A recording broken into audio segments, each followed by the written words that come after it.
What if I told you that what you see right now isn't the real world? Everything around you, the road, the wind, the horizon, isn't raw reality. It's your brain's best guess of it. Every second, billions of sensory signals hit you. Light, sound, pressure, smell. And your brain builds them into something coherent. Your version of reality. But here's the thing, that reality can change. Because the world you experience isn't the world itself. It's the story your mind tells about it. Your eyes don't truly see. They just capture light. Your ears catch vibrations. Your skin feels temperature and pressure. All this raw data travels to your brain. And there, the magic begins. The signals are incomplete and noisy, so your brain fills the gaps. It compares what's coming in with what it expects to see, and it predicts the rest. Neuroscientists call this predictive processing. Perception, built through constant prediction and correction. So you don't see with your eyes, you see with your mind's model of the world. That's why two people can look at the same situation and see completely different things. Their brains are running different simulations. Sometimes that internal model slips.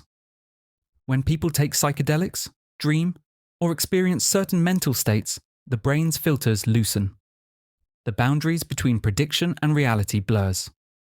Suddenly colours pulse, patterns move, time stretches. That's what a hallucination really is. Perception created with little or no matching input. Your brain's simulator keeps running, even when reality checks out. In dreams, you're lying still, eyes closed, yet your mind builds entire worlds from nothing. So if your brain can fabricate reality while you sleep, how different is waking life really? Maybe consciousness is a continuous hallucination we all agree on. Here's the powerful part. You can influence this simulation. When you visualize success, your brain activates many of the same neural circuits as if you were actually performing the action. Athletes use it. Musicians use it. Entrepreneurs use it. You're training your mind to expect that version of reality, and your actions begin to align with it. That's the science behind manifestation. It isn't mystical, it's cognitive. There's a system in your brain called the reticular activating system. It helps regulate what you pay attention to. When you focus deeply on something, your brain flags it as important. Suddenly, opportunities that were invisible start appearing. The world didn't change, your perception did. Your mind highlights what matches your beliefs. So change your beliefs, and your reality starts to shift with them. But there's a catch. If your perception shapes reality, then whoever controls your attention can reshape your reality too. And today, that's social media. Every scroll, every like, every pause tells the algorithm what keeps you hooked, and in return, it feeds you more of it. Not because it's true or not, but because it keeps you watching. Gradually, your digital world bends around your preferences. You stop seeing the world and start seeing a mirror of your own bias. Psychologists call this an echo chamber. The more you engage, the narrower your field of view becomes. And your brain? It treats that feed as data, as if that's what the whole world looks like. See it enough times, and repetition feels like truth. That's the illusory truth effect at work. But there's hope. The moment you choose what you feed your mind, who you follow, what you read, what you imagine, you take control back. Reality can be hacked by distraction or programmed by intention. Think about it.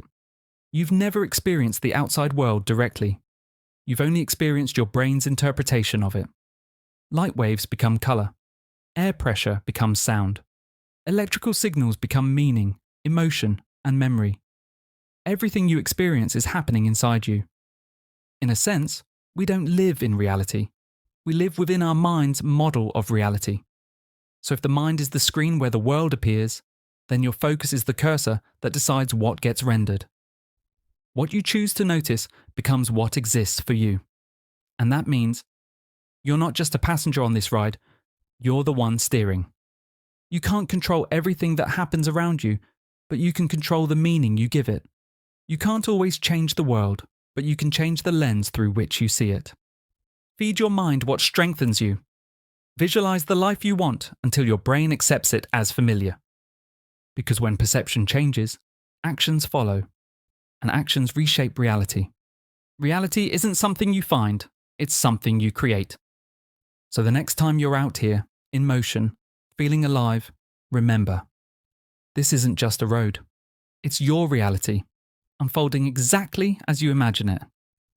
If you enjoyed this ride and you want more thoughts like this, hit subscribe and join me for the next journey.